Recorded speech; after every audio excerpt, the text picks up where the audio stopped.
বর্ষা এসে হাত ছোঁয়ালো কয়েক গাছা চুলে। তাকে বললাম, সর্দি হবে, জল বসলে চুলে।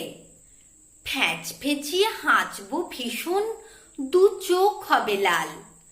ফের ভেজাবো, বর্ষা আমায় জানিয়েছিল কাল। কাল কেটেছে, আজ হয়েছে, বৃষ্টি গেছে থেমে। আমিও আবার স্বভাব মতো ফের পড়েছি প্রেমে। রোদের প্রেমে ঈষৎ ঘেমে চষেছি পাড়াময়। বর্ষা রোদে পাত্তা পাবে, তাই কখনো হয়? চিলতে হেসে মিথ্যে কেশে খাঁকড়ে নিয়ে গলা।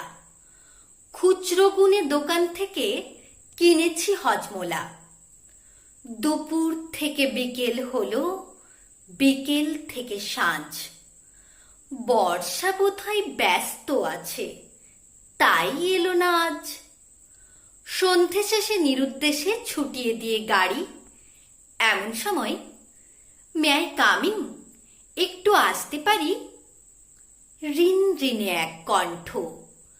আমার এই কণ্ঠস্বর চেনা। বর্ষা বলে, কি ভাবছিলে আজকে আর আসবো না?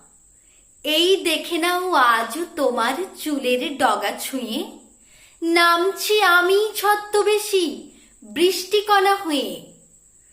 ভিজিয়েছি চুল, সর্দি কাশি যাই হয়ে যাক, তাও আজকে শুধু আরেকটি বার আমায় মেখে নাও। মখমলি সেই স্পর্শ তোমার, কাঁপছে সারা গা। শরীর আমার অবশ, গাড়ি আর যে চলে না। আবছা আলোই বর্ষাতি নেই, বর্ষা প্রবাহিনী।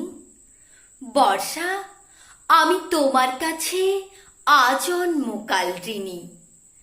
কেউ ডাকেনি এমন করে, যেমন করে ঝড়ো। আশ্লিষ্ট আধ ভেজা গায়ে, তাই তো বলি আরো। আর থাকে না হোশ, চলে যাই তেপান্তরের মাঠে। বর্ষা তখন আলতো করে স্পর্শ করে ঠোঁটে। ঠিক থাকে না হয়তো কিছুই প্রেক্ষাপটের দাবি। বর্ষা তবু ভিজেই গেল সূর্য প্রেমিক কবি।